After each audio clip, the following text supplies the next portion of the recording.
weekend. The subject now, military incompetence. The reason, as we buy our poppies in preparation for Remembrance Sunday, the Americans are about to unveil a memorial on a beach in Devon to 750 men who died at the time of the Normandy landing.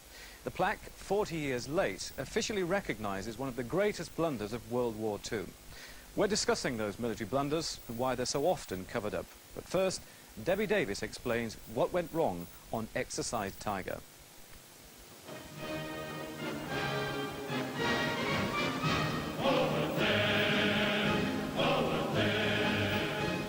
Officially, these are the only American World War II graves in Britain.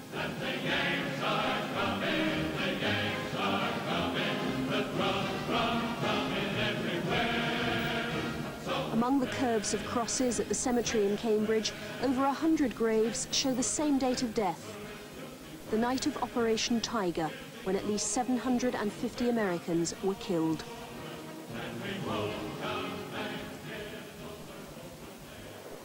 They died not in occupied Europe or even engaged in a real battle, but in what should have been a safe rehearsal for the D-Day landings just off a picturesque beach in South Devon called Slapton Sands. The whole of the southwest was swarming with 1.5 million American troops, many of them newly arrived with no battle experience. Slapton Sands was chosen for a training exercise because it resembled the Normandy coastline. 6 villages were evacuated for 9 months. The Allies didn't want anyone to see how near they were to D-Day, or how unready. Late one night, a convoy of 8 landing craft set off to storm the Devon beaches. One of the 2 Royal Navy ships protecting them collided with another vessel and returned to port. But the British and American fleets sent signals on different wavelengths, and the convoy didn't know they were almost defenseless. A flotilla of German E-boats, slim, fast motorboats, out for a night's hunting in the English Channel, chanced on the convoy and couldn't believe its luck. The young Americans heard the rumble of torpedoes and panicked. On landing craft 289, signalman Manny Rubin reported something off the bow. The troopers opened fire for a full minute before realizing they were hitting one of their own ships.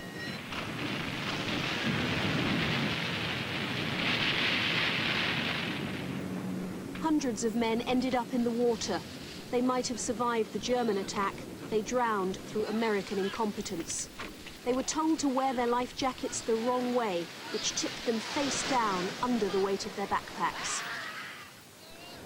And as it grew lighter, we were surrounded by floating bodies. As far as you could see, and I mean as far as you could see, there were bodies. Some were covered in oil black, some were burnt black. But most of them, I would say 90%, didn't have a mark on them. They looked almost serene. And they bobbed up and down in the water like a little duck in a bathtub. It was the most awful sight I've ever seen during the war. Everybody was stunned. I mean, we just didn't know what to do. It seemed to suit everyone to keep the carnage of Operation Tiger a secret. The generals worried about morale, the survivors frozen into silence by horror. We were all told not to talk about anything, not to say a word to anybody. And we weren't about to. We felt so bad about our part in this. Even those locals who heard whispers about what happened said nothing. Many believed, and still do, that the real sacrifice of Slapton Sands was made by the villagers, who were only allowed back when their homes were shelled, their farms overrun by rats. They consider that more tragic than the death of 750 soldiers in wartime. So it took an outsider to prise open dark secrets. Ken Small moved to Slapton Sands to open a guest house. He was a keen beachcomber and heard local fishermen gossip about the wartime activity in the bay and a Sherman tank apparently still out there, which would prove the rumours. Ken Small became obsessed with finding out exactly what happened and raising the tank as a memorial to men who'd been forgotten. Today it's a place of pilgrimage for war veterans, among them Manny Rubin, who eventually settled in Britain. As people finally started talking about what happened, they hit an obvious but macabre question: where are the bodies? All the accounts of the time simply say they were scooped off the beaches and buried in mass graves. Local people were horrified at that, but even more so by a claim that the bodies are still there. Dorothy Seekings was one of the few locals to remain in the evacuation area. Her father was a baker, and Dorothy drove around the restricted area delivering bread. In the spring of '44, she says she was travelling in an American and she watched dozens of bodies being dumped in a mass grave. This was a big American hospital, and the blacks came out and carried them across the road and put them in trenches. What did the bodies look like? Did you get a look at them? Yes, they were wet, green. The uniforms were green, but there was no blood nor nothing like that. They were just laying in the truck. Mrs. Seeking's claims are not popular. The farmer whose field she identifies flatly denies her story. After 40 years, precise memories can be muddied, but she stands by her basic story and her reasons for telling it. The parents of these boys should know where they're lying. It's somebody's boys, and the Americans say they took them back, but they did not take them back. They're still in the fields. There are some who would like to see the Americans come back and dig up the fields where the bodies are supposed to be, to prove the rumours or lay them to rest. Others feel the speculation about mass graves simply sours the attempts to put up a proper memorial to the dead. The Americans themselves say there are no bodies left. They were all dug up and taken to Cambridge or repatriated to the United States. But adding up all those known graves and those listed missing, there are still at least 200 men unaccounted for. Well, I'm an old man now, getting that way. When I was younger, I was angry. Now, I'm a bit more mellow, and I hope their souls are at rest, and maybe we can learn from the blunders, I don't know. A truly remarkable story, and I think when we're at the stage when we're going to remember those who lost their lives in 2 world wars, it begs the question, why have the Americans taken so long to recognise that those men indeed also gave their lives for the same cause? Now, Ken Small, you appeared in that film. You almost dedicated 16 years of your life to actually tracking down what actually happened. How difficult was it for you to get the full facts in all of this? Firstly, I would like to dissociate myself with the Mrs. Seeking's story, because she stated that to the best of her knowledge those men were never subsequently dug up. She never ever had proof of it, and she's never ever had corroboration of the story. That's one fact that we'll come on to, but in essence, how difficult was it for you to find out exactly what happened? I started beachcombing those beaches 20 years ago, and I started finding live shells, ammunition, etc. And on that beach there's an obelisk which was put up by the Americans in 1954, thanking the local people for getting out of their homes. I can't make comparison with people getting out of their homes and men being killed. This didn't seem right to me, because on this obelisk there was no mention of 750 young men, all 19, 20-year-old young men, that perished off that coast in that dreadful exercise. So, following on from our beachcombing, I heard of an object out at sea, which was a mile out, 60 feet of water, and I and a fisherman and 2 divers went out and we found a Sherman tank. It took me 2.5 years to buy that tank, with a lot of opposition at the time, I must admit. However, I did it. I had it brought up at my own expense. American help was refused. English help was offered, but refused at the last minute. Were the Americans forthcoming with information during the course of you tracking all of this down? At that time, no, they were not. At the time, they didn't want me to buy the tank. And it was through the good offices of a lady in Germany, in Wiesbaden, an American lady, that I eventually got it. But however, I got the tank, and it was brought up, and it was dedicated. And then, to complete the story, I spent the past 3 years negotiating with the Defense Secretary in the Pentagon, a lady in Congress, and many colonels and senior officers in America, Did they want to forget about this particular incident? I believe originally they wanted to forget about it. I don't believe they covered it up because it was reported as early as 1944, albeit in a minor way in America. But now all the world has come to know about it. So it wasn't a cover-up as so much as they wanted to forget about it, because there was a lot of military ineptness shown in that exercise, both on the part of the British and on the part of the Americans. Let me ask Winston Ramsey, who's sitting behind you, who's a military historian, what actually went wrong during the course of that exercise? Well, I think you've got to look on it two ways. It was a very successful operation from the German point of view.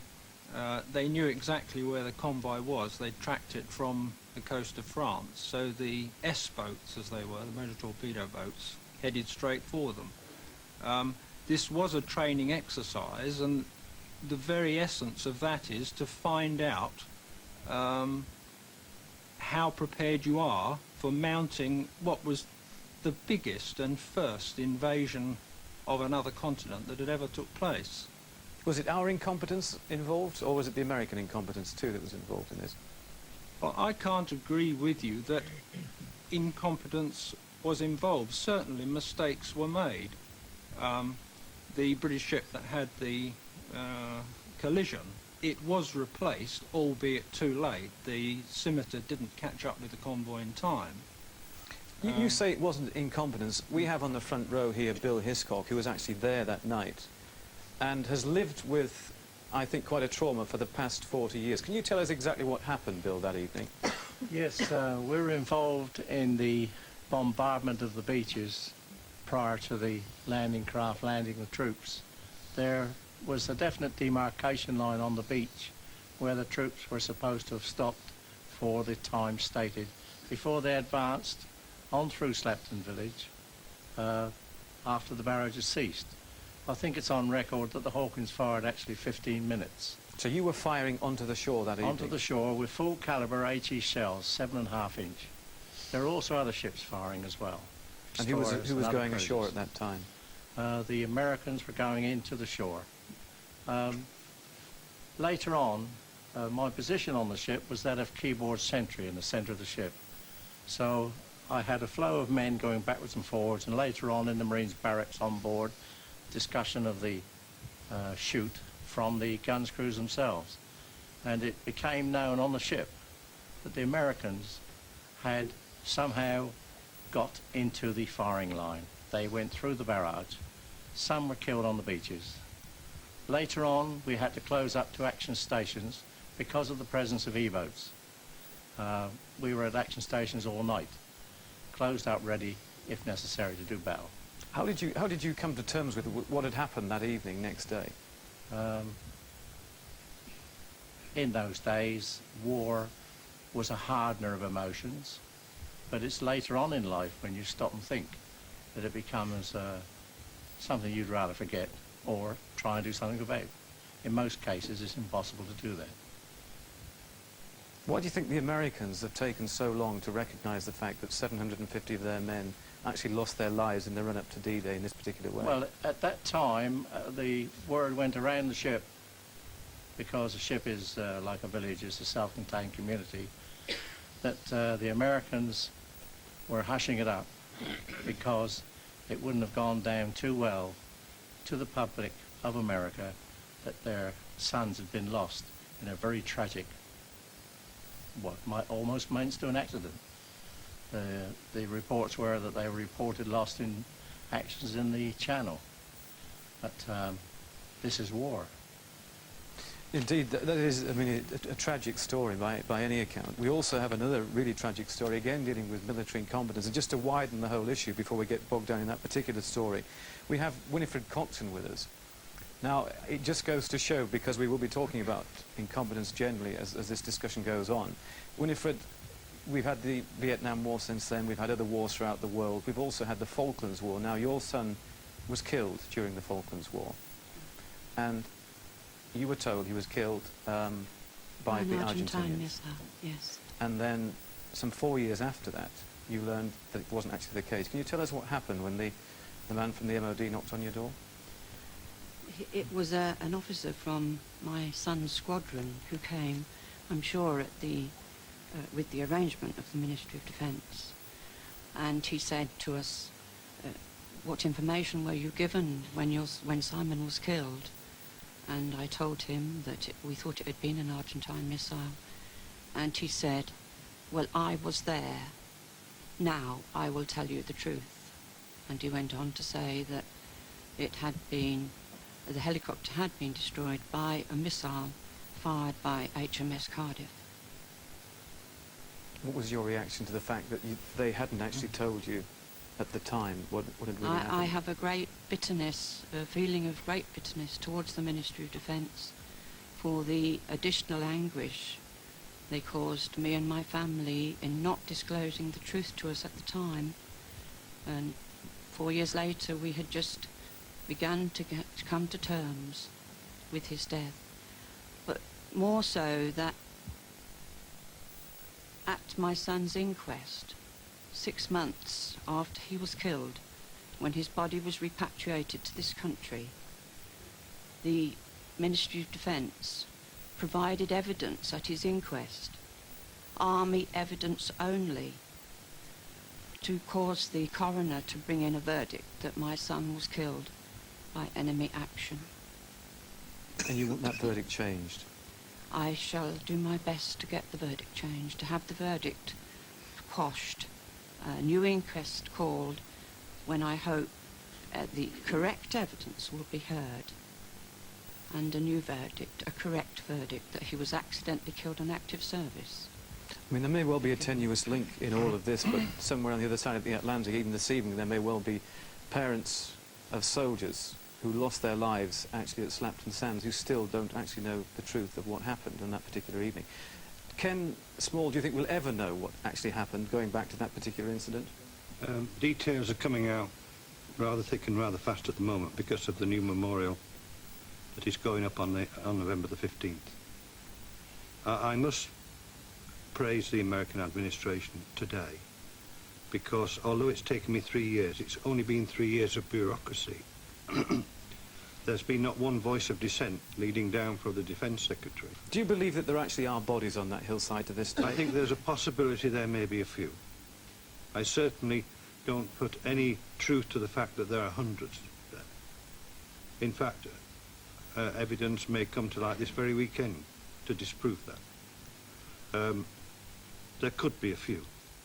Dr. Beck, an American military historian, stated so 3 or 4 years ago. It is possible there may be a few left. But the American government isn't specifically known for wherever proof is given to them of their dead. No matter how many years on, they will exhume those dead and rebury them in proper cemeteries. They've done it in Vietnam. They would do it here. Sitting next to you is Derek Conway, who's an MP and also a major in the TA. And again, this I think is worth pointing out this week. You, Derek, have just been involved with a major military exercise. During the course of that exercise, if I'm right, 3 people lost their lives. Yeah. And some 50 servicemen were injured. Yes. Is it almost, when we're talking about exercises in that way, that incompetence seems to be built into the military machine? I don't know if incompetence is a fair word, but obviously, as in the case of the exercise Tiger, and as in the case of exercises that particularly go on in Germany, it's important to try and build as realistic a scenario as possible for people to go through. And when people are involved in physically arduous tasks and exercises, it's not uncommon that they become injured. I spent 3 months in plaster as a result of an exercise, and people do get injured, and sadly some do get killed. But I know of no other way for soldiers to be trained and to be trained in a simulated environment, and when that happens, the human body is frail and accidents occur. No one looks for it, no one welcomes it, but it's a fact of life. It's an arduous job, and although our battalion is a territorial army battalion, the soldiers within it are expected and are paid to achieve a level of military competence which only practice and rehearsal will bring about. And yes, sometimes people injure themselves. Professor Dixon may want to actually comment on this particular point. Professor Dixon has written a book about the psychology of military incompetence. Now, if I'm not mistaken, what you actually say in your book is that much of the incompetence can actually be levelled at those who are leading the troops. Sometimes, not in the case of this particular incident, I don't think.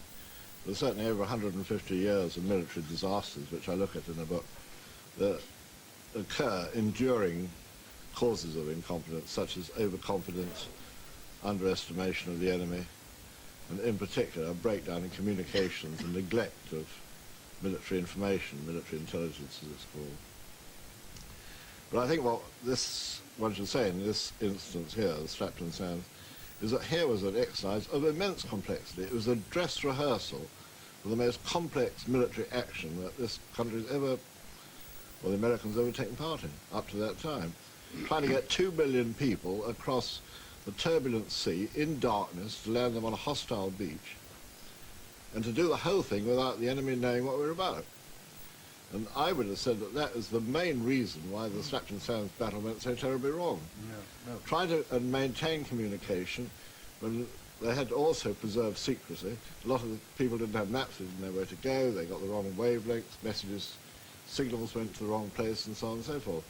That's the whole point of a training exercise, so that if the day of reality ever dawns, and obviously in the case of the Second World War that was very much a reality, if they don't train, then problems won't be ironed out, and perhaps better. We're rapidly running out of time on this.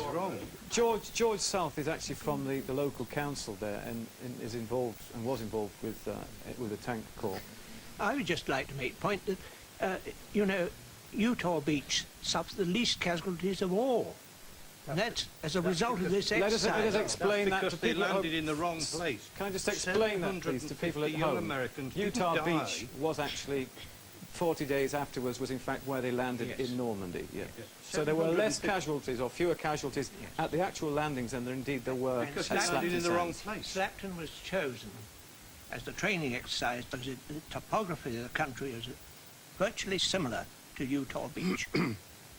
And I mean, if people are talking about, people have known about this for many years. If you read Professor Hoyt's book, The Invasion Before Normandy, it is all documented there.